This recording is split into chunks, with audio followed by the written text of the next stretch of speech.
I am super excited on this episode of Thinking OTB to have a just major influence in my life. One of my mentors, he's crazy successful, incredible podcast called For the Love of Money.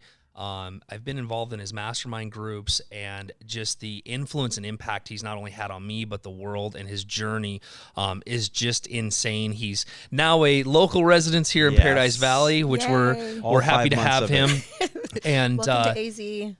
Just want to introduce you guys to my friend and my coach and my mentor, Chris Harder, which I am so grateful that you are here. Well, likewise. So thank you both for having me. Yeah, it means the world. Super excited. And thanks for trusting me with your audience. I know sometimes we get to get into really fun debates where we disagree on real estate, some other things. So I can't wait to see where this goes. You trusted me with your audience in episode 75. True. That was like 400 episodes ago. Can you believe how long ago that was? Uh-huh. I mean, it feels like a year, but it was 3 years ago. Actually, it was almost 4. You changed the game on that episode because that's the one where you talked about having a giving goal that is large enough to impact what you have to earn that year to meet that giving goal. Yeah. And that was one of the coolest things I had heard and continue to this day. And I passed that advice that you shared on that show. I bet you I pass that along at least once a month to people. That's so cool. So instead of saying, how much should I make? Okay, what can I afford to give? He flips it on its head. You know, that's hey, awesome. I want to give this much this year. I know it kind of scares me. So now I have to rise to the occasion and make enough to be able to give that. And that's changed. The trickle-down effect of that has changed a lot of lives. I think it's been cool because I've kind of changed that a little bit. Mm-hmm. It was something I came up with probably 2 months ago. And I started asking people and real estate agents, there's 2 goals that you commonly miss every year. And that's your contribution goal and your net worth goal. Yeah. We're so focused on income and all these things, but we miss the net worth piece. Like, what are you adding to your net worth every year? People focus on income to a fault. And, they're so worried about top line, that they don't focus on profitability, or they're so focused on income, that they don't do anything when it comes to building their actual net worth. Yep. Right. And they wake up, several years down the road and they say, I can't believe how hard I have to work for how little I have. And that's because like they're real estate right now. measuring I would say the that wrong is the typical thing. real estate hamster wheel, right? Yep. It's about commissions, and nobody thinks about how they P&L their business. Yep. It's so true. It's so true. I watch $1 Million Listing all the time, right? You'll probably make fun of me for that, but I'll watch, and I'm sure half of it's for TV, but I watch what they spend on marketing and on open house parties and on gimmicks and all this other stuff. And it's hundreds of thousands of dollars for a listing that may or may not sell, right? That someone might pull that listing from them. And I have that thought that you just said every time I watch that show. I think they just dropped like $150,000 on this broker's open to make it themed and crazy. And someone could pull this listing from them tomorrow. I saw one like selling Sunset when they did like Botox and burgers. You're like, wait, you're going to inject people at an open? Okay. Yep. We probably won't do that. I mean, here. a lot of people probably showed up for that. Probably. So speaking of real estate, we've had so many conversations over the years. What's your perception of the real estate industry, of realtors in general? My perception of realtors is that it's really good people that are turned on by this idea. They're turned on by this idea of limitless commissions. Mm-hmm. My very first job when I was booted out of college, I had limitless commissions, and that turned me on. And so I feel like realtors, even though I'm not in the real estate space, are built the same way that I am. And that is, the more I put in and the more that I learn and the more that I hustle, the more that I can make. And the more that I can make, I can then take those seeds and plant them and turn them into something, into a crop that's worth having. So I actually have a really fond vision, a really fond perception of realtors. Of real estate, this might surprise you. Lori and I talk about this all the time. If we just, like, someone hit the reset button and they said, you can't do what you do right now, that's off limits, but you have to go do something else. I think that we would be heavily involved in real estate as a couple. We, for fun, will go through open houses. Yeah. I was telling you guys off air, I can tell you every single new listing that hits Paradise Valley and what's happened with the prices. I've always been hyper interested in it for someone who's never really pursued it. Yeah, that's awesome. You know what I think is cool too, because a lot of our audience is in real estate, but talk a little bit about what you do. Like, you're a philanthropist, a strategist, an entrepreneur. So I would say I'm just a serial entrepreneur, right? And I love that you threw philanthropy in there because all the work and all the income is a means to support a lot of the giving causes that we care about. And that's something that you and I have always struck a chord on.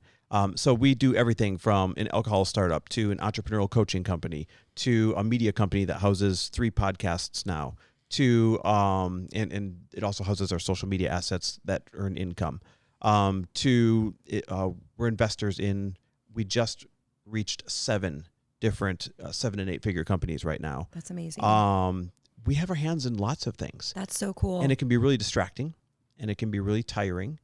And when I have those days that I'm really frustrated and angry and I want to quit and I feel overworked and I'm complaining to Lori, my wife, she'll say, well, if you take it away, and we'll play this movie to the end, if you take it away and you stop doing it all, what would you then do next? And I said, well, I'd probably just have a podcast where I could put out episodes, but without the pressure that I have right now. Yeah. And she'd say, what would you have to? Well, I'd probably maybe put together an event, in the theme of the podcast and invite everybody to buy some tickets and come in because it'd be fun to be on. And I realize that even though I complain about my workload, if somebody took it all away today, I would find a way right back into the same habits, Start it all over. into for the sure. same routines all over again. Right. So that's probably a good sign that I'm doing what I should be that doing. you love what you're despite doing. having those bad days, Yeah. bad weeks, bad months. Right. You got to find joy in it, even Yep. if you have those days that kill you. Yeah. You know what? Right? You're so right. I think one of the most disempowering thoughts is that it has to be joyous all the time. Right. People No. mean well when they say things like, if you do what you love, you'll never work a day in your life, and all these other positive quotes. And I know they mean well when they say it, but they're actually quite misleading because when you're having a bad day or a bad week, or you don't feel like doing it this month, then it makes you feel like maybe you're in the wrong thing, or maybe you chose wrong, or maybe you shouldn't be doing this. And that's usually not the case. For some people it is, but that's usually not the case. Instead, maybe you didn't uphold boundaries and now you have too many obligations. Maybe you're bored because you've been doing it in the same way for too long and it's stagnant, right? So examine other things. Don't examine, should I be doing this or should I not be? Because I think most people are probably where they should be in terms of career. Will you expound on boundaries? Because you have That's a work in religious progress. when it comes down to, and I think that in real estate, I remember when I got in, I was taught to be like, you know what, you're going to work Christmas Eve, New Year, Yeah. like you're going to be everything to everybody. And I know that for you, for as long as I've known you, you are religious about your time, your schedule, and getting things done. I think the last meetup we had, you're like, I swear to God, I will get more done than anybody else in a 6-hour window. Yeah. So you just kind of how you got to that point. I wish I could brag about my boundaries. The person who should be bragging about their boundaries is my wife, Lori. I've never seen somebody with such a strong no muscle in my life. I say yes to too many awesome. things. So when it comes to boundaries, I do some things really well, and I'll explain that in a moment. But I also feel like when people ask me about boundaries, I have so much room to grow yet. So many more things to say no to that I currently say yes to. And so that's a piece of boundaries that I'm working on. And I think boundaries are one of the most important things people can work on. And I think it's one of the things that people will almost always be working on, especially driven, kind individuals, right? Because you're kind. And so then your core value is I want to be liked or I want to be helpful. So then you say yes to something and then you realize, oh, I said yes to too many things. And here's the catch. You'll say yes to a lot of things to be kind and helpful. And then you'll do those things kind of half-ass because you said yes to too many things. And now you're not being kind or helpful. Now you're kind of messing up the show a little bit. Right. So that's why I think boundaries are really important. Now, the boundaries that I uphold really, really well is our structure, is our routine. We're very routine driven. So we have protected time in the morning. Nobody, unless they're a really good friend or family, is going to get a hold of me before 10 o'clock. And that's my time to wake up, do our prayer and meditation. And I put a book in or a podcast in immediately while I have my coffee. Then we walk the dog every single morning. And then we get separate workouts outside of walking the dog in every single day. And I leave that space for Lori and I to set up our days as good as we possibly can, as well as we possibly can, so that the rest of the day, even though it's frantic, even though it might be long, we are giving from the part of the cup that's pouring over, not from the empty, resentful, crabby, obligated cup, because that is Right. never a good cup to give from, right? So give from the part that's pouring over. And then we end our days the same way every single day. And this goes back to boundaries. It's with a non-negotiable dog walk. And it's less about walking the dog, even though we have a 1-year-old sheepadoodle that demands it right now. But it's I've got a 3-month-old one. Right? Yeah, you know what? I mean, just wait. They're so hyper. You're going to want to give that dog away. But I promise you, somewhere after year 1, it gets way better. But we end it with this non-negotiable dog walk because that is where we can shift from the space where we did battle all day to a new physical space. It's this container to change our state, to change our attitude, to come together again as a couple, to find out about each other's days. One of the things we implemented this year on our evening dog walks is what we call 3 wins. So no matter what, because there's a lot of days I'm crabby or I'm upset or she is, and we'll start the walk with saying, all right, 3 wins. And you know when you're in a bad mood and somebody wants to talk about something positive, you just want to push back even more? That's when you need it the most. Right. And so, Lori will look at me and she can tell I'm in a mood and she'll say, hey, come on, 3 wins. So I'll have to think of 3 wins. Now, here's what's crazy about it. I think of things that I've already forgotten for the day that I should have been proud of. Or I think of things that have already left my mind that I should be grateful for. Sure. And so I'll say 3, okay, fine, Lori. My first win is, oh, wait, I had a great call with Steve. And then the next one oh, hey, this investor came through. And the next, right? And you find these positive points in your day that you otherwise would have neglected, you wouldn't have taken inventory of.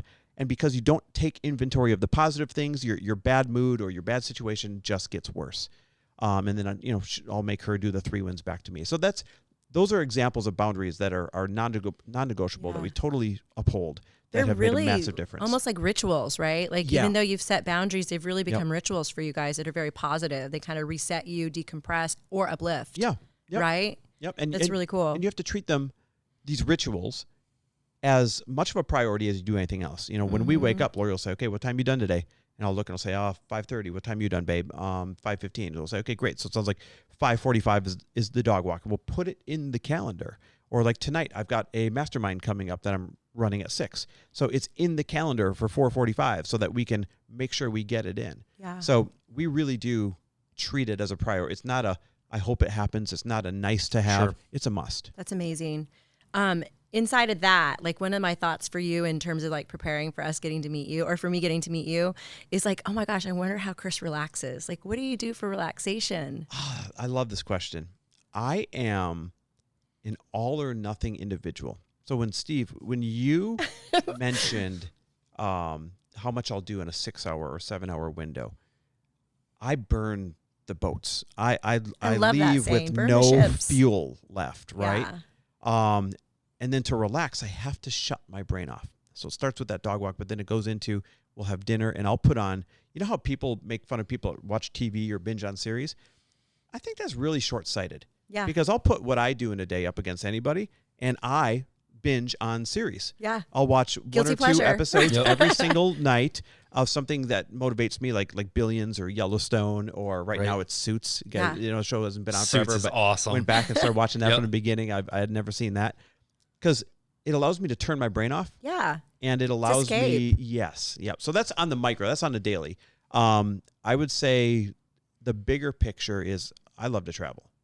And, we've got this big motorhome, and I'm happiest when I'm behind the wheel because you can't concentrate on anything else other than driving. And I can't be on my phone, and I can't be reachable, and I can't be anything. I'm just driving.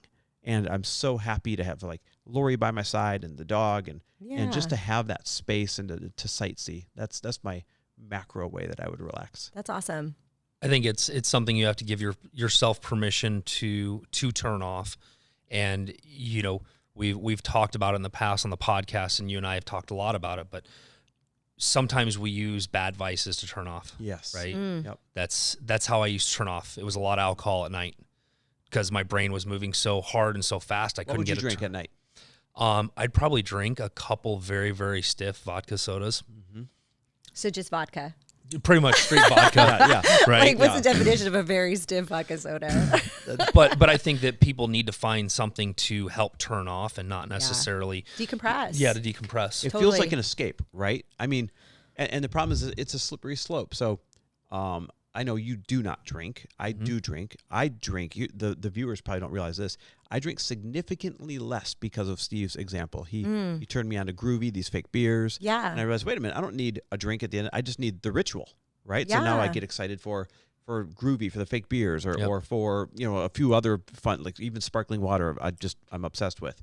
So I drink way less now. That's so cool. I would say 90% less now than I did in the past. So thank you to you for that. The funny story that goes with that is that we were at our mastermind up in Grand Canyon, and Chris is like, "Oh, I got to tell you about this new beer that I got." And I'm like, "I sent it to you." The note just didn't go with it. Well, yeah, because we had so many things sent to the house every single day that it just showed up. So I thought, they want to sponsor us or something. Yeah. And he had sent it. That happens all the time, right? Like, oh my God, I have a great documentary for you. I'm like, I was the one that told you about that. Right? Yep. Yeah, that's so great. Going back to your comment about escaping our days, you got to find good constructive ways to escape your days. I think it's okay to want to escape. A lot of people will tell you it's not, and I think that's unrealistic. But I will tell you, when I was looking forward to my 2 martinis, or when I was looking forward to it, because I love whiskey and bourbon, every single evening, because I knew it would alter my state and help me relax. And it was just a couple of nights, so no big deal.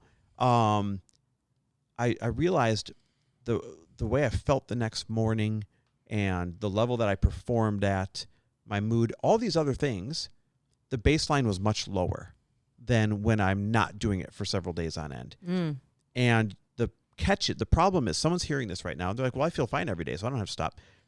You actually don't know where your baseline has been reduced to until you get to experience something higher. And then and only then you realize, oh, wait a minute, I actually can feel like this. I didn't know this existed because I'm used to feeling like this. Totally. So this is not like some don't drink segment of the show, right? Or it's not not at all. Not a groovy advertisement, although it turned into that. But I will say, because you asked the question, it's become 90% less of a tool for relaxing. Yeah, that's amazing. Which was the original question. Yeah, that's amazing. It's almost like when you really work on your energy and vibration, it's kind of how you can liken that, because when you elevate your vibration from a base level that you don't think was low or high or whatever, and you increase it, you can feel the difference. Yep. Yeah, totally. That's so true. So it's one of those things, we all hear it in the influence space, especially, the 24/7 grind. Yep. Right. And I've learned a lot over the years, but especially after we had the conversation, and Tom Bilyeu said it a couple of times, and I'm like, I'm going to try and see what happens. And I used to be that person that's like, I got to get up at 4 so I can get this done and this done. And I've pulled back in the last 3 weeks. I stopped setting an alarm. Tom Bilyeu's really big, like no alarm clocks. Like you wake up when your body's ready to wake up. Yep. And it's substantially improved my day-to-day. And what's funny is I'm naturally, like this morning, I woke up naturally at 5:30. Yep. Like no rhyme or reason. I just woke up and I was ready to go. And I'm finding myself getting into that rhythm. Are you like a big in the morning? I am a huge sleep advocate. Right. So Lori and I get 8 or 9 hours of sleep every single night, in which I love talking about that, because I love to sleep. It's number one, so important. Number two, it helps to push back against this hustle mentality world that everyone thinks you have to participate in order to make it.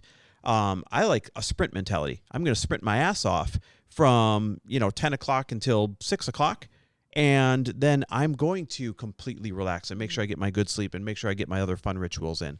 And so sleep has been something we do really well.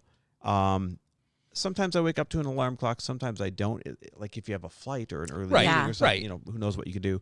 But like this morning, I woke up just naturally at 5, which is earlier than I normally do. Normally my body wakes up around 6 or 6:15 or something like that.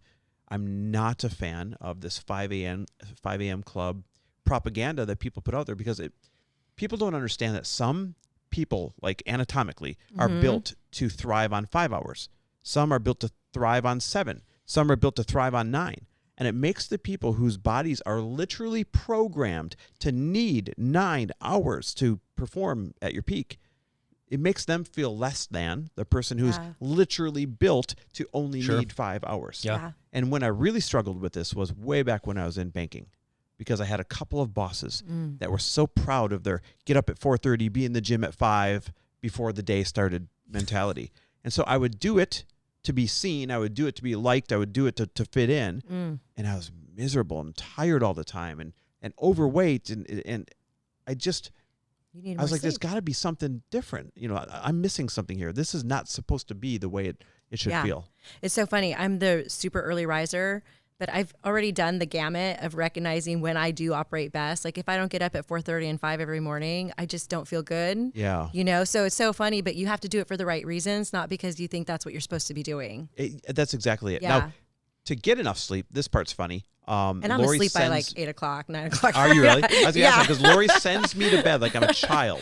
The cool thing about our marriage, we never go to bed separately. So we're not the couple that one stays up till midnight and the other one goes to bed at 9. We always go to bed at the same time. And I highly recommend that for couples. Awesome. We go to bed at the same time, but then I can't sleep and I get up and go to work. And you get up and go to work. And so she'll send, if it was up to me, I would stay up naturally till midnight, just watching TV, hanging out, doing whatever.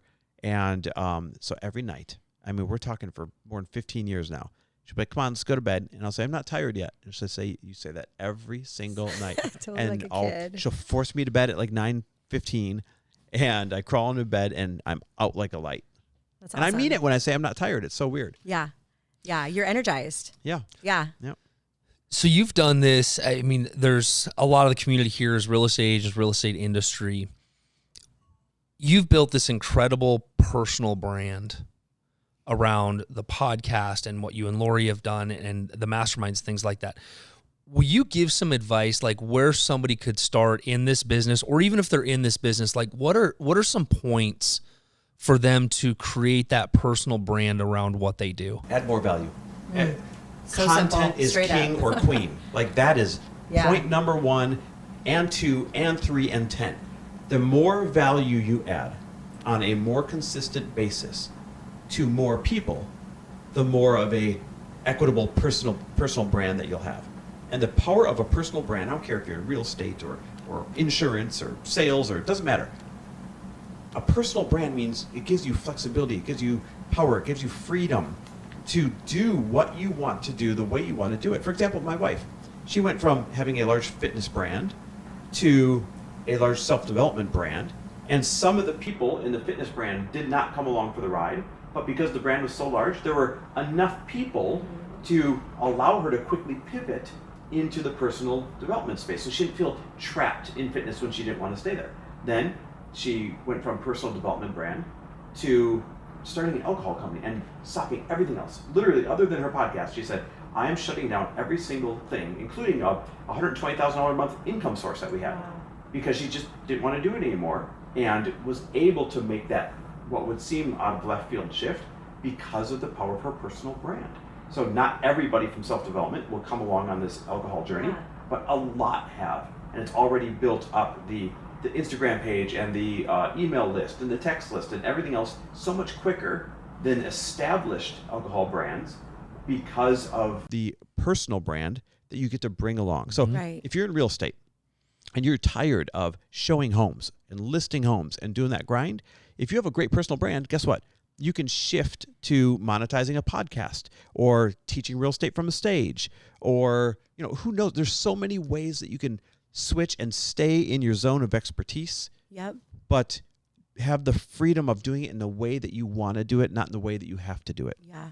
When you talk about adding value, like there's so many intangibles and tangibles about that, because I think that a lot of times we get stuck into like, what does that actually mean? The value piece. It's not a thing always. It can be an experience, a feeling, the way you come across, how you show up. There's so many different ways to really heighten value. Like, what are some things that you've seen from other companies, whether it's real estate or otherwise, where you feel like, wow, that person, the way they deliver value is ridiculous? That's a really good question. Let me think of some good examples that your audience can actually use. I'm going to use,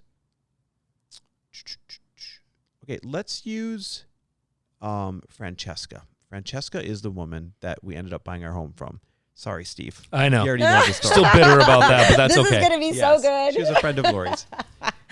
She added value by giving us a gift certificate at closing for her friend's decorating studio. And because we had this large gift certificate, it obviously led us to, hey, let's use her. We don't want to waste this money. Well, we ended up spending a lot of money with her friend's decorating studio because of the small, let's say, foot in the door that she led us there with. So what was the value? One, she made it really easy for us to decorate our home the way that we wanted. Ease, right? Two, she added value to her friend because now her friend got a very big decorating contract. And three, now her friend is kicking her business back to Francesca all the time because she sent us there, right? So it becomes a full circle. Strategic as well. Strategic example of add value and do it in a way that you're marrying the customer with somebody else that can add value back to you and just get that referral network going back and forth. I'm gonna go on this point because you made it, and I want people to really realize how important this is that even though I've been friends with Chris and been in his masterminds and been a customer, there was still a relationship there with Francesca that came from Lori. Yep.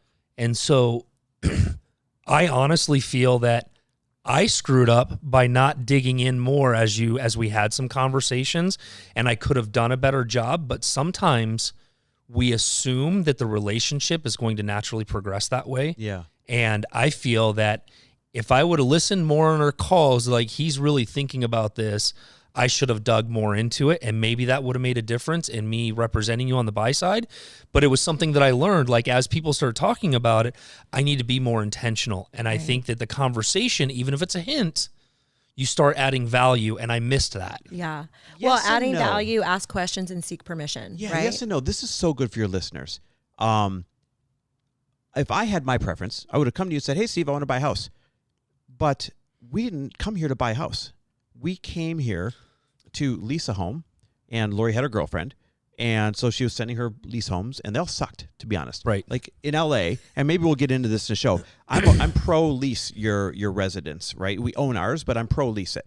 And I realized in LA that's very easy to be pro lease your residence. You get in other parts of the country, the choices maybe aren't so good. And we hated everything that was available. So then she started sending over, well, here's some that are for sale that have been on the market for a while. Maybe you can make them a lease offer.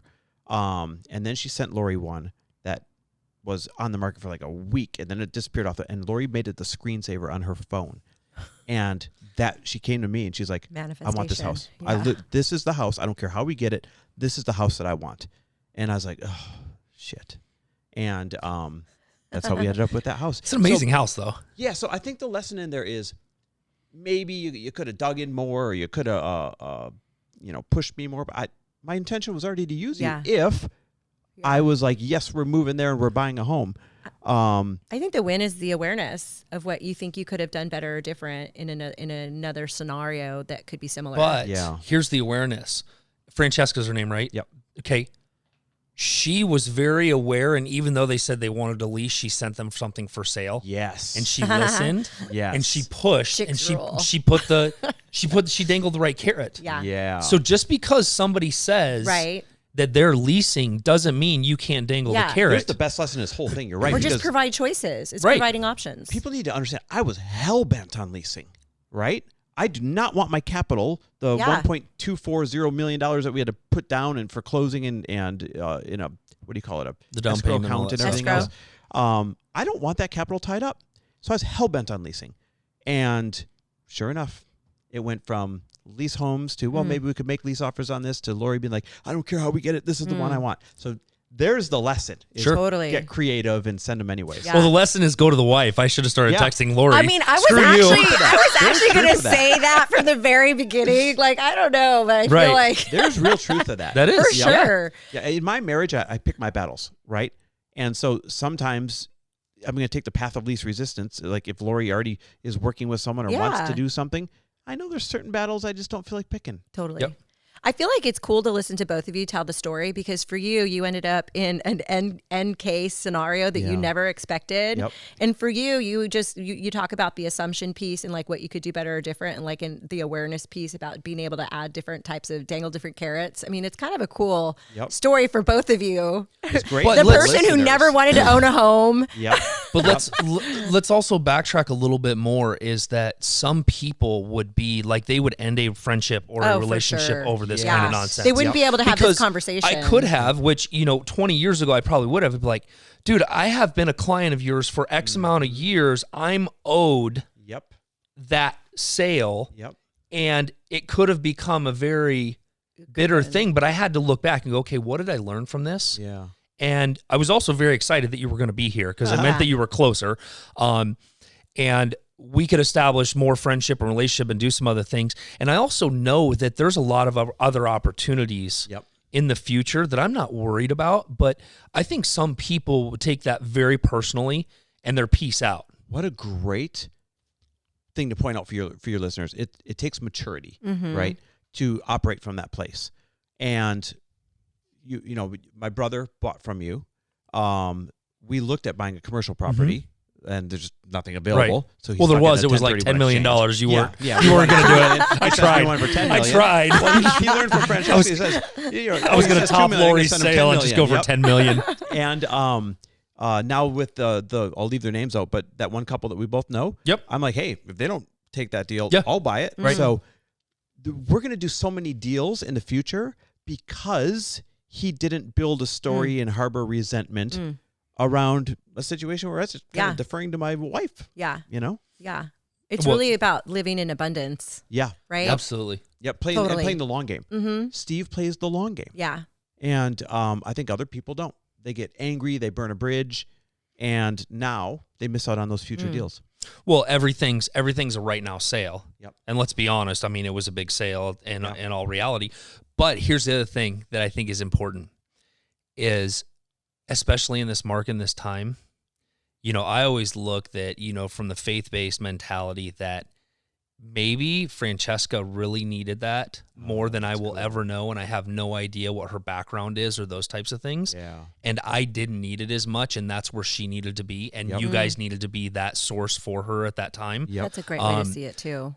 Because I think this business is very. I mean, I say it gets cutthroat, and people get bitter about things, and I just think there's you've taught me a lot over the years. I mean, your tagline is when good people make good money, they do great things. Oh, I love that. Right, and they keep moving through those, and if you harbor that stuff, you never have the chance to look back at it and go, you know what, there was a reason that happened, and if you can't look at that stuff, I think you're short-sighted. Yeah, I couldn't agree with you more. That's a great point. So I love that. Like, I've had the opportunity to learn about you through Steve. So it's so cool to get to meet you here today. But, one of the things that I think for our audience, like, they don't realize that you run such a high level mastermind group. Like, it's a lot of money to be in the group. So for you to get to share with us today is such a huge gift to anybody who gets to listen today. But with that in mind, I told this to Steve the other day. I'm like, where did you get the confidence? Like, how did you evolve into this place where you're like, I'm going to be able to charge people this much money to join this group and feel so convicted in your ability to change lives? What a great question. So for context, for all the new members that came in this year, is $40,000 or $35,000 if you pay up front. Yeah, I feel like we could have a little cash register sound effect right now. Yeah, right. they can edit it in. Cha-ching. And I love it. I love it. It's funny because the value, and here's why I share the number, the value exchange should always be 10x in that situation. Yes, meaning they should learn something either from myself or a guest speaker or somebody else in the mastermind because of exercises that we create and cultivate that allows them to plant a seed that pays them not just maybe $40,000 back this year, maybe doubles it, maybe $80,000 this year, and then that crop is another $80,000 next year, and maybe it's $100,000 the year after that. A relationship, an idea, anything. So I would confidently say 10xing one's investment over a period of time that they'll continue to harvest the crop from that one or two seeds that they get. I will take that deal all day long. That's amazing. And where did I get the confidence to charge that? I've got two answers. One, I just don't want to do it for any less. Like, I know good for you what my time is worth, and I know I'll be resentful if I don't charge what will make me show up to the best of my ability. And so I'm not charging it for them. I'm charging it for me so that I show up to live up to what I know their skin in the game is. If everyone was paying 10 grand, I feel horrible saying this out loud on video, but I'll bet you I would show up kind of like, well, we're going to do it in a little less venue, and I'm not going to, try as hard here, and I'm not going to ask this one speaker that I know is busy to come in. I'll ask someone easier, right? I would take a little off the top on all these things, and that would affect the experience of what they got out of it dramatically, and they may not get the seeds they're looking for. I love that, because I think that so many times people want to deliver information and there's this fear factor to monetization. Yep. And I don't think that there should be. I think it should just be that monetization helps you become more accountable to showing up in your best. Yep. And making sure that like the people that you're mentoring, helping, and coaching, that you have stories, right? Like I want to hear your stories too, aside from like, I love what you're sharing and learning about some of your favorite success stories too. Yeah. Like you get to see all these people evolve. Yep. Right before your eyes. And the second part of that answer, when I said I have a 2-part answer, is you have to know the market. And this goes right into real estate. I know what other people are charging. I know who my target demographic was. I know where I wanted to fall in the pecking order of options out there. And when you mix all that together, your output should be this number. So it's no different than when you're pricing a home or pricing a product, or in this case, pricing a mastermind. The more that you know the market and the more that you know exactly who you're trying to attract, that's going to make you more confident saying, that's my number right there. I'm going to stand behind. It's so awesome. I think it's so impressive. Yeah. I mean, and Chris, you also, you started with the elite, which I've been in. We always joke every year that I'm like the failed senior. I keep coming back, but there's reasons for it. But you started the elite, which I think this is year 4 or 5. This is a 4th year that we're in right now, I think. But then you went back and started the Fast Foundations for beginning entrepreneurs, right? Which, guys, chrisharder.com, make sure you check it out because all that stuff is in there in his podcast. It's chrisharder.me. chrisharder.com has a very different profession. Oh, well, when you just Google Chris Harder, it comes up. I looked at it. With the adult safe search off. I'm not joking. There's a porn star with my exact name. Oh, perfect. That's all right, awesome. Well, yes. Different kind of monetization. Yes, yeah. So one of the things that I've learned, and I want your opinion on it, when you get people that are inside certain industries, do you encourage them to go outside the industry, like to a mastermind or something? Yes. Right? Because that's where I started. I mean, that's how I met you was, I got on a flight, went to Columbus, Ohio. Where's met at Lewis's thing. Yeah, at Lewis's thing. And that's where I met Chris and on his podcast. And then that was the first year he did the mastermind. Now, mind you, I didn't know as much about Chris then as I do now, but he was like, I mean, it was still hard for me to come in here and interview today, even though I've known you for so long, but that was me getting out of my comfort zone and getting into something outside my industry. Yep. So what advice would you have for people if they're thinking about mastermind or investment? Like, what does it look like? It's a must, or even going to an event like where we met, right? Summit of Greatness. Here's why. When you get outside your industry, you're going to get outside looking in advice or perspective. And how often do we hear it? When you're working in your business, you never take the time to get outside and work on your business. Well, it's the same thing. And when you talk to someone who might be good at internet marketing, or someone who might be good at graphic design, or somebody who might be really a great car salesperson, or who knows what, when it's outside your industry, they're going to say, hey, I don't know about you, but in my career, we get people through the door by doing A, B, and C. Mm-hmm. And that might become the most radical, first to the market, brand new perspective. You're like, wait, I could apply that to my industry in this same way. And now you're leading your industry with that first move, that first mover advantage. So getting outside of your industry and getting fresh perspective, fresh content, fresh ideas is not like a recommendation. It's a must. Otherwise, when you only stay within your industry, and let's say, use real estate as an example, you only go to real estate masterminds, you only go to real estate trainings. Of course, there's really good ideas exchanging place there, but they're kind of incestualized, recycled improvements on good ideas. It's not the radical, out of left field, brand new perspective. Agreed. I've always believed that like business is business, right? Yeah. So you should learn from the best practitioners in any kind of industry to affect what it is that you're doing today, right? I mean, so many times you can take somebody's idea that applies to what they're doing and to tweak or do some other kind of facet to it and figure out how to make it work for you. Yep, exactly. Yeah. Be crazy.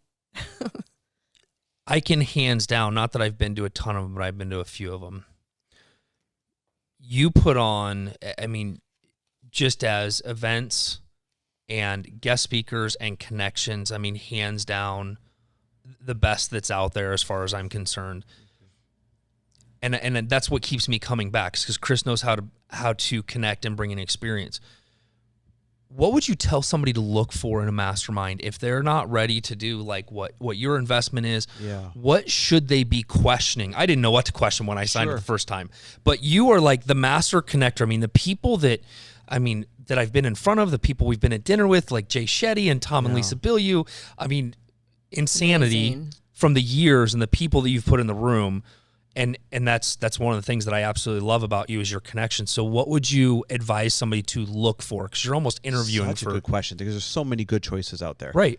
First and foremost, would you be proud to be tagged with this person? Right? So dig into their life a little bit. Do they represent values that you represent? Do they show up in a way that you would like to show up? Are they doing something, and it doesn't mean the same industry, but are they doing something in a way that you'd be proud to be doing it? That's first and foremost. Don't just invest in something because somebody shiny is putting it on. Make sure you align with how they show up in life. That's number one. Number two, ask for past clients or examples. Ask for testimonials. And then call them. DM them. Say, hey, I'm thinking about joining this thing. I know that you were in it. Would you ever mind sharing your experience with me? And just 2 or 3, that's all you have to do. I think if you do those 2 things, you're really going to get a good idea of if this is a good fit for you or not. Number 1, is this person aligned with where you want to go? Because they're going to have an impact on how you change. Sure. And number 2, have other people experienced it, and what do they have to say about it? That's awesome. The kind of going on that is, which I think tying back to some of the real estate stuff, you referred in the past as your team of thoroughbreds. Yeah. A lot of people in our industry are trying to build teams, build systems, those types of things. What's some of your hiring processes, some of the people that really make a thoroughbred for you? The very first thing is this. When your team knows that there's literally a name to the team and that it's a representation of how to show up, that makes them show up differently. So if you just call them team, hey, that's great. But if you say, hey, we are the thoroughbreds, and that means that we act and show up and perform like a thoroughbred does, that already gives them a vision of, oh, am I behaving? And they'll come to me. This is great. They'll come to me and they'll say, hey, I did this thing, and I'll be honest, I wasn't really performing like a thoroughbred when I did it, and I'm sorry, and I'll fix it in this way, right? So it gives them this unit of measurement to say, wait, I wasn't running like a thoroughbred when I did this. That's number 1. Number 2, you have to find people that are a cultural fit, first and foremost, way over anything that's on the resume. Matter of fact, I hardly look at resumes as one of the last steps in my hiring. I make everybody fill out a SurveyMonkey in order to be considered for the position. So it goes from job description, and I'm a huge believer in you get what you ask for. So ask for ridiculous things. Make that job description not generic, but so to the point of who you're looking for that it is a heck yes or a not a chance that this is for me or not, right? So that's number 1. I always remember the trick questions that you guys put in. So that's those. step 2. We build SurveyMonkey. And the SurveyMonkey is the only thing I care about. Not standard application, not your resume, none of that. And in there are some questions that have to be asked, name and where you're from and what's your experience like. But then there's other things that are traps. And the traps help me weed out, is this person a heck yes or anything else? Because if they're anything other than a heck yes, then they're not for you. You see, when people are applying for a job, they'll never show up better than that moment. They're putting their best foot forward. They're on their best behavior. They're more alert and on their game than they'll ever be. It's only downhill from there. I hate to say that. It's so true. Right? So if they miss a detail, if they answer something that is not the answer I was looking for, if they show up in a way that is, a 9 out of 10, they're only going to be an 8 or a 7 or 6 out of 10 from that point on. So we build this survey to make sure that we're asking the questions that we care about, to make sure that they're a perfect cultural fit for us. And then we narrow it down to, I call it 10-3-1. 10 Zoom interviews, 3 in-person interviews, and I am a stickler about those 3 in-person interviews. There's been so many times where person number 1, interview number 1, was so good. I was like, that's it. We found her. We found our girl. I know it. And then the second person comes. I'm like, oh, maybe not. And the third person comes, and they're the one that gets the job because they're so dang good. I would have missed out on that third person if I would have just stopped at that first great interview. So 10, 3, and then 1, make the offer to the 1. That's awesome. That is very cool. So at first I thought you meant that with one candidate you do 10 Zooms, 3. Oh, gosh, I'm like, wow, Can you that is imagine? Bananas. Yeah. I don't think I'd hire that person because they showed up for 10 interviews in a row. They must not be in demand. I'm like, wow. Yeah. No, that's good. 10-3-1. I dig that. Yeah. And you got to stick to it. Otherwise, like I said, you jump. And here's the problem. When you're hiring, let's be honest, you're usually doing it from a place of need. Or lack. Mm-hmm. Totally. And so you make blinded decisions. I need this. I'm in a hurry. I'm already behind. And we make decisions of you're good enough, not you're a thoroughbred. Can you go a little bit deeper on that once you've hired? Because I know all of your team. We have some similarities where you've hired them, but then they've grown into other pieces of the business. Yep. So do you believe in kind of growing that from inside and pushing them? To the best of your ability. You're Right. not always going to be able to grow Sure. from the inside. But I feel the distinct responsibility to grow fast enough and large enough that there will be a place for them to move up to. Otherwise, I fully expect them to move on. And they do move on. And you should have a relationship with them where you're cheering on what's best for them. Absolutely. Not trying to convince them to stick around or do something that's best for you. So no one in the world knows this, but Dakota, who's been my events manager, started as my personal assistant, turned into our events and community manager for 3 years. She just let me know that after these last couple of events, she's moving on. And she's moving on to the coolest thing ever. She is really good at, I'm going to call it wrong, but like she's an herbalist, herbologist. And she's really good at putting together different herbs and things to relieve pain and to do this and to do that. That's amazing. And she's really into it, right? So she started doing it on the side for some friends. And then they started recommending some other friends, like, hey, you got to go to Dakota for this. And then one day she put something on social media and she woke up the next day and she had so many orders. She's panicked. She's like, oh my, I wasn't expecting this. That's how she knew that she needs to follow that calling because she's excited. It lights her up to do it. And instead of me being mad or anything like that, matter of fact, we literally just paid for movers so she could move from LA where she was living to the East Coast where she wanted a couple weeks before. So instead of me being like, we just paid for movers, we did this, aren't you great? My first reaction was like, oh my God, I'm so glad that you are living in your purpose because I knew that she loves this. My second reaction, as we talked about it, was, hey, I want to invest in this. Like, I know you. I've seen what you do for 3 years. You've proven yourself to me. I will invest in you all day long. So that's the relationship that you want with your team, is one where you're cheering them on for what's right for them, not keeping them around for what's right for you, because that's only going to cause problems. For sure. So good. Do you, when you have those candidates and they kind of come on board, do you learn about them? Like, is it part of the survey to learn about what their, ultimate goals are? And is that ever a deterrent for bringing somebody on, knowing that at some point in time they want to do something bigger, better? Yeah. So one thing we tell candidates right up front, and we do a lot of digging on, is, are you trying to do what we're doing? And that's a no-go for us. We don't want to have people come in and see us as the school of how to go become and do what we're doing. Not because I don't want the competition. It's because I don't want to invest in you and have you leave in 6 months or a year. Because welcome it's to hard real to estate. get some. Exactly. And so we actually look for people who do not want to do what we're doing, who do not want to be like us whatsoever. Yep. And Dakota was in her mid-20s when she started 3 years ago. And you change your life's desires a lot from 25 to 28 to whatever. Totally. And when she came aboard, she really had no interest in being an entrepreneur or doing anything that on her own. That desire started to grow in her just by following what she enjoyed doing on the side. Yeah. And that's another thing. I mean, if you have a contagious enough workplace, you're going to end up with people who truly meant it when they didn't want to do what you're doing, but then you're going to rub off on them over a few years and they're going to want to go find another purpose. Yeah. That's not a bad thing. Sure. What you don't want is 6-month turnover, 1 year Right. turnover. But if somebody evolves over the course of a couple of years, few years, and you had a hand in them evolving to a happier, better place of more possibility, that's freaking awesome. It's huge. It's That's such a awesome. cool thing to get to witness that, right? Yeah. It's like you get to be on their journey just as much as they're in yours. Yep. You know? Yep. It's super fulfilling. You must have so many great stories that bring you such great satisfaction, fulfillment, like, you know? I do. Here's another one. It's kind of ironic while we're on this subject of hiring. We hired this really nice, kind kid to be our videographer a few years ago. And he's talented as could be. But every time we travel somewhere, we found out he would be booking a little side gig working for a celebrity or a local influencer or something else on our dime, on our time while we're traveling.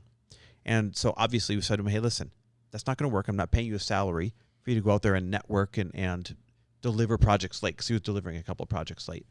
So I said, I think that you are one of the most talented people I've ever met. And I think keeping you locked down in one place does not align with what you should be doing and how big you could possibly grow. So we let him go from a place of love, not from a place of, hey, screw you, how dare you work on Right. someone else's stuff. We let him go from the place of, I know that you need to go do bigger things, and you're just here because it's a consistent paycheck right now, and that's not good for either one of us, but especially for you. So fast forward, you asked about inspiring stories. He now does videos for Will Smith, Oh my gosh. for Drake, for all these other individuals, for That's so cool. their TikToks and their Instagrams and all this stuff. That's really cool now to be able to message Totally. Jesse and be like, bro, I saw you with Will Smith. I'm so proud of you. Like, that's a really big deal. Yep.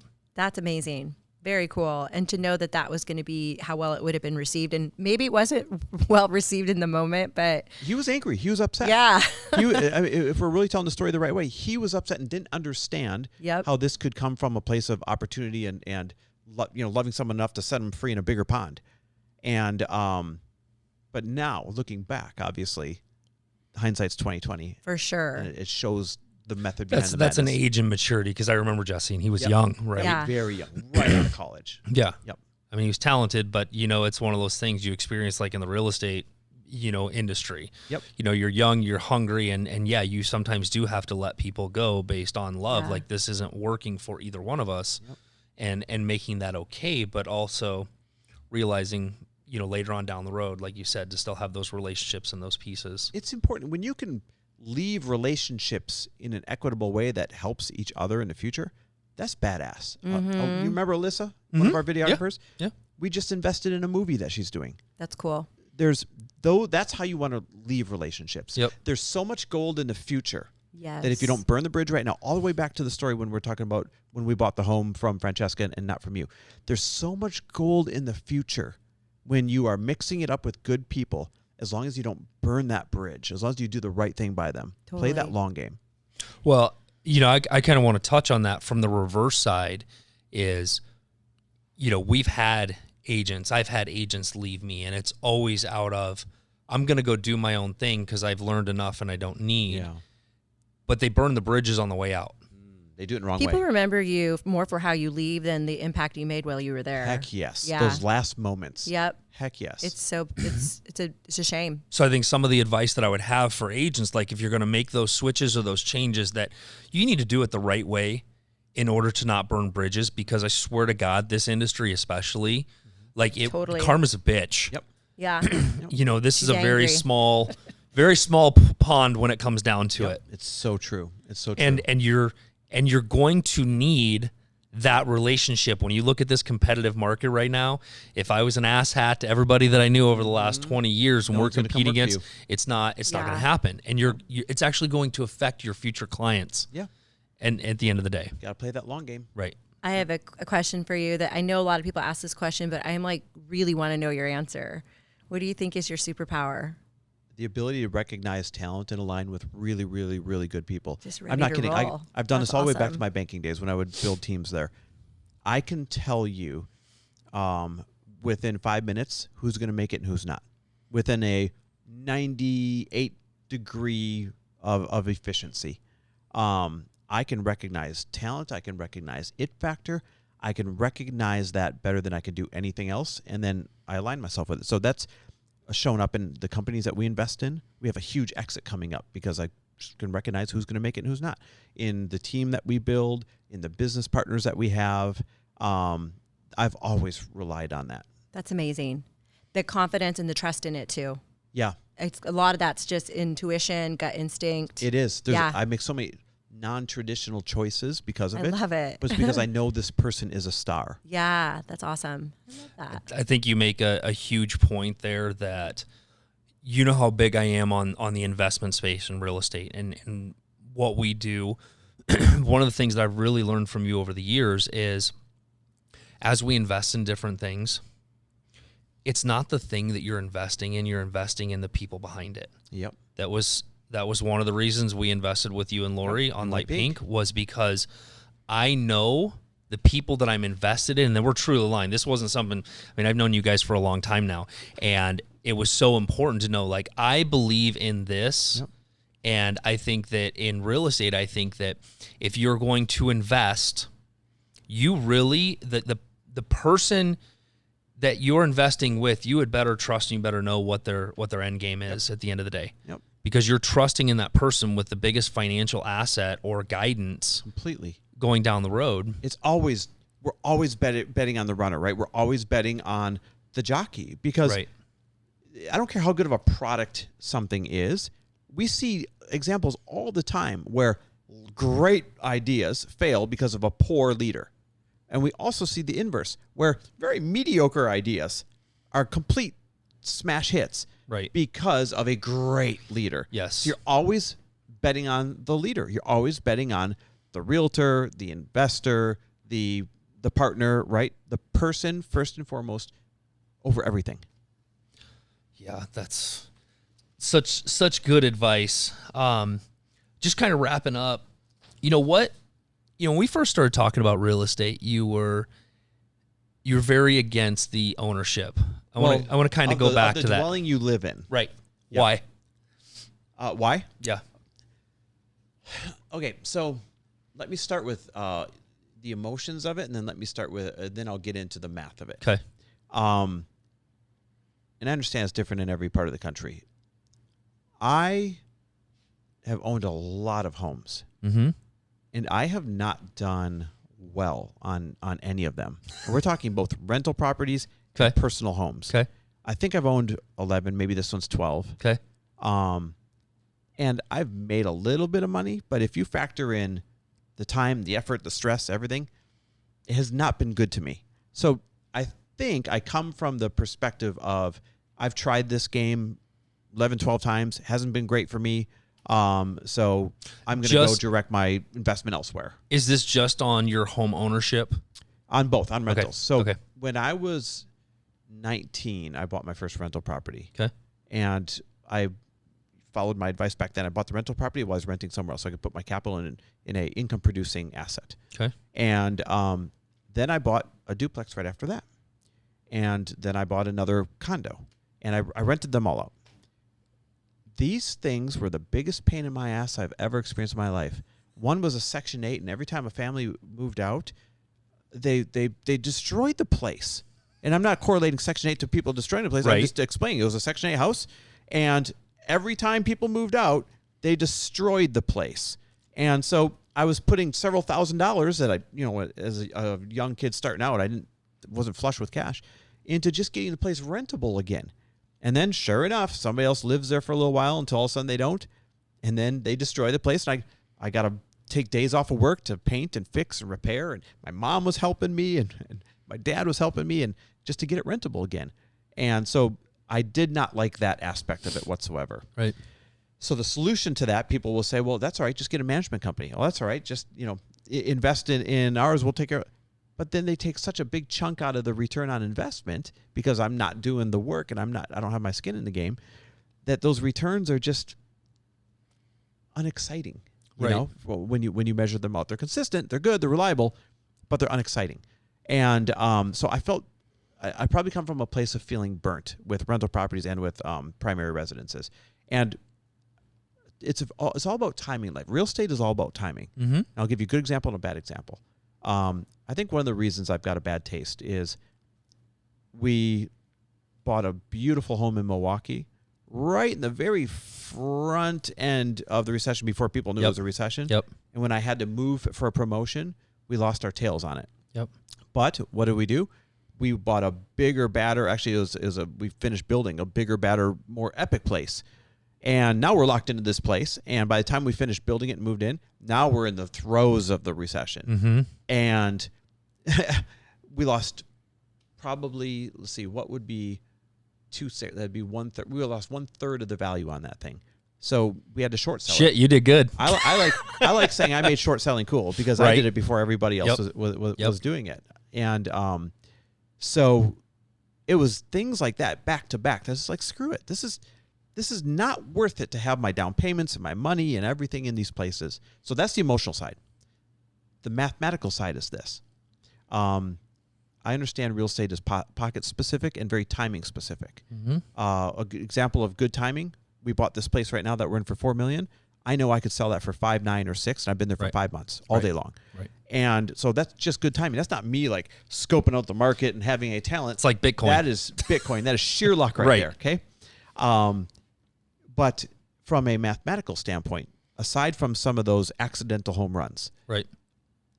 If I were to invest in my property that I live in, which I did, now that money's tied up. Mm-hmm. Now, if I want to use that equity, I have to beg an underwriter to let me use my own money. Yep. And if he or she says yes, then I have to pay interest on my own money. Right. Or I can sell the place, and now I got nowhere to live. So I'm back to square one. And if I'm going to sell the place in order to access my equity, now I have to go buy, because it's always, sell high, buy high, sell low, buy low for most people, right? Now I haven't solved anything. I'm just locking my damn down payment right back into a new home, a new shelter under my head. When you look at appreciation year over year over year as a national index, it's been 4 to 4.5% appreciation average since they've been tracking it. Sounds great. And you hear the people like, the best investment I ever made was, 20 years ago, I bought my home for $300,000 and it's worth $700 now, right? And they're all proud of it. What they're not looking at is the rest of the math. They don't understand that they paid 4 or 5 or 6% on a mortgage that whole time. They don't understand that they paid 1 to 2% in taxes every year. They don't understand that they paid 0.5% in homeowners insurance. They don't understand that according to Zillow, they put 2% per year worth of maintenance in it, not improving it, just maintenance. Right. They don't factor in that they had lost opportunity on the down payment that they had in the place. They don't factor in any, and I'm not even factoring in this case, any like mega disasters that happen or anything with your place. So if you just look at the math, let's just use 5% interest. I understand that we're in a 3% interest climate right now, but over time, 5% interest plus 1.5%, we'll be conservative, 1.5% worth of homeowners taxes, 0.5% of insurance. So now we're up to 7%. That's leaking out the back door. Let's factor in inflation, because inflation is 2.5% per year. So sure, your home went up 4.5%, but you lost 2.5% in spending power with inflation. So now we're up to 9.5%. Let's factor in what Zillow it says that 2% worth of maintenance. Now we're up to 11.5%. That's leaking out the back door while I'm bragging about my 4, 5, 6% worth of appreciation. Right. Okay.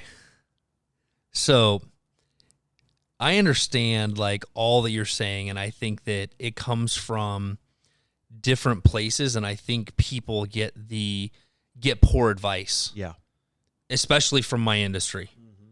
Because somebody's not breaking down the numbers and the what ifs and the what fors. Yep. I believe in it from a standpoint, you're right, it's not an exciting investment. I do have property management, we do the repairs, those types of things, and I think it's right time, right place, but I think it's also what you're investing in. Yeah. Because I'm not one to, I don't like the lower price, lower income stuff. I like the higher stuff. You were a renter in California for years, paying a pretty high, $25,000 a month. Yep. One of the things that, especially on the home ownership front, I always like the security factor that nobody's ever going to tell me to move. I can do what I want to my house. And I consider my house like sheer memory investment. My kids, like, you know, we've lived in the same house for 9 years right now. Like, that's what my kids know is home. I really don't care about the money I'm putting into it because it's something that, you know, we cherish, we enjoy, those types of things. From the investment standpoint, yeah, you're right. It's a timing. Yeah. You know, and I think we learned a lot from the 2008, 2009, but I think so many people got burned, but I think so many people overextended themselves and did shitty loans. Yeah. Right? We did the same thing. You did shitty loans, you overextended yourself, and you weren't smart about it. Yep. You know, like all the investors that got burned, you know, they were doing neg-am loans. You know, you were in the banking industry. Yeah, neg-am loans, you know, they were subprime, you name it. Their dog was breathing, they had a loan, right? And it's all this negative things, but when I look back at it, especially in the Phoenix market, and I think the investment matters on where you do it. Yeah. Right? When I look at the Phoenix market, I always do a comparison. My very first home that I bought in 99 was $107,000. Okay. It was 8% interest when I bought my first house. Okay. That's how shitty it was. My parents were like, you need to buy a house, right? They were doing like 8% wasn't bad in 99. Right. Yeah. But it was only $107,000. So my mortgage payment was still less than $1,000 a month. Yep. It was great. But then 2004, 2005 happens and I'm 23 and I'm like, peace out. I made $100,000. I don't know where that $100,000 went, but I sold it after it was rented for a couple of years. So I'm in a very similar predicament right now as I was then, because all of a sudden the value is way up on my entire portfolio and like, okay, well, do I cash in or do I keep going? My biggest regret, even though you talk about the percentages, is the fact that in 99 when I bought it, the house went up, it went down. And the entire time the rent would have been covered without a problem. Right? And the rent's actually 50% higher now than it was back then. It would have been paid off today, and the asset's actually worth about 3.25. It would have been 3 times. And so, yeah, it's not sexy, but it's something for some people. You and I kind of sit in a different world, like with what we can invest in now. Yep. But I think some people, like I'm working with somebody right now to where, no, it's not the sexiest investment, but it's something they can move into without a lot of money. And I think, you know what it is? It's disciplined saving.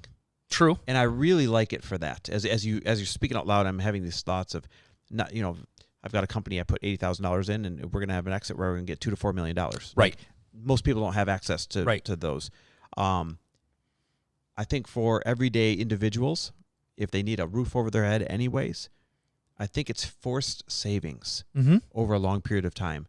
And I think that's really good because it simplifies how you're going to build some net worth. Sure, you could put it somewhere smarter, but we all weren't raised with either the ability to find something smarter or be told about something smarter or run in a circle that does something smart. Right. Most people are doing the best that they know how to do. And so that is why I would say I do like the idea of people buying their home. Well, I think it's also that example of, you know, $80,000 to invest here. Well, you only need 3% to invest in a home to start the journey. You know, you have some tax ramifications, tax write-offs, and things like that. So like I'm working with a couple right now where we were guiding through. So 2 years ago, we were playing dominoes at home. I'm like, you guys need to buy a house. Like, this is dumb. You know, so they paid $240 for a house. We bought it like within 48 hours of playing dominoes. That's how quick that happened. But then over the last year, I've been encouraging them to, hey, get refinanced, don't pull any money out, and let's be ready to use his VA loan again when the right thing comes along. So now the right house comes along that we have for them to move into or move up to. The house that they're going to keep as a rental, it's going to cash flow $600 a month in the current market. Wow. They've got a 2.8% 30-year fixed on it. Wow. And they've got a 2-year-old and wanting to have another one. And so I was trying to explain to him, like, this house is going to, even if I took 50% of the cash flow off, $200 a month in cash flow. But in 17 years when she's ready to go to school, that house is 2/3 of the way paid off. If they really wanted to pull equity out. Now, I'm not a big fan of selling it either. Yeah. You can go refinance it without the tax ramification. I just had an investor recently that sold a house after 10 years that they owned free and clear, that cash flowed. They sold it to send their kid to college. They paid like $60,000 in taxes rather than refinancing and pulling the money out. Yeah, I was just sitting here thinking that. I'm like, why didn't they just And the rents increased. They did that 2 years ago, and the rents have like shot up. What it comes down to is good advice, bad advice. Right. And that's why they need individuals like you. And that's why you groom individuals like you. Is it takes this unknown where most people are guessing at what to do next. Right. And it gives them someone to guide them in a way that leads to a much smarter situation than if they didn't have individuals like you. And I think that's what I would look for if I was looking for a realtor, is somebody who is creative during the process, creative after the process. I'm not just a transaction to them, but in that situation, they're going to come back 20 years later and say, hey, wait, I know I sold you the home 20 years ago, and I know your kid's going to college. I've got a different way that you can finance it. Right. That is the real value of a high-quality real estate professional, in my opinion. Well, thank you. I think that's also the things that, I didn't ask the question, but if we'll end on this. Who are your mentors? Oh, good question. Rob Deerdeck is one of my most important mentors. The way he lives his life, people don't realize, but he's got like 27 incredible companies, 3 or 4 exits last year. And so from a business standpoint, I appreciate that. But from the kind of father he is, the kind of husband he is, the kind of man he is, the way he lives his life and tries to optimize his body and those things, great mentor and wonderful friend to have in my life. Another guy named Darren White, the way that he lives life trying to squeeze every bit of flavor out of it, the way he demands excellence, the way that he's operated in business, great mentor. And there's a few more people too. There's been so many mentors over my life that played seemingly small roles that I've made an effort to go back and tell them the role that they played. So whether it was somebody in the car business when I got kicked out of college and got into that first, a guy named Ron Vigil that no one will ever know. But I've gone back to tell him, hey, when you did this and this is the trajectory it put me on. A guy named Steve Turner and another guy named Mark Spiker. No one will ever know these guys. But when we were in banking, the way they showed up and operated and did some other things changed the trajectory of my life forever. Mm-hmm. So I think when it comes to mentors, there's always going to be a couple big names that people might know. Right. But they're no more or less important than the people that do seemingly smaller things for you that completely change your trajectory forever. Yeah. That's awesome. One of the most important things that I have to say, and we've talked a little bit about it, guys, when you're looking at masterminds or things to invest in, it's not just a business side, and it's a personal growth side. And I think that is just as important as the business side. And so Chris, for me, has been one of the most important, mentors in my life to this point, because that room and that place that he gave me safe space with those entrepreneurs not only impacted my business and the direction and those types of things, but it was also at a time that personally I struggled with alcohol, which went on for years, and he knew about it. That room knew about it. Nobody else really knew about it. I was very functioning. But eventually it kind of came out and I started going down that road, and Chris has just been an encouraging friend, and he's been supportive. Like when I started going down the road, no alcohol, it's actually funny because the last event we had, there was one night where there was no alcohol. Yep. And it's been so impactful for me to understand that, getting involved with you, which I really had no idea. It goes all the way back to meeting Jigme Love at the bar. Yep, and, speaking of alcohol, right? But you guys just never know what that's going to change significantly in your life. So I thank you from the bottom of my heart just for what you've given me over the last couple of years. And it's probably one of the main reasons that I hold on so tightly every year to my spot in Mastermind, is because there's so much of where I'm grounded there. And I love the people that you put in the room, the connections. Like this year is fantastic. And, I'm just so grateful to you for the time and being here today. So thank you from the bottom of my heart for your mentorship. Well, I want to jump in and say the same thing to you. Thank you. It's been an equal energy exchange. The friendship that we've been able to form. I literally drink less because of your example and things you've turned me on to, and that has a trickle-down effect in my life and for other people. It's been a perfect equal energy exchange, so thank you. I appreciate it. Well, thanks for being here.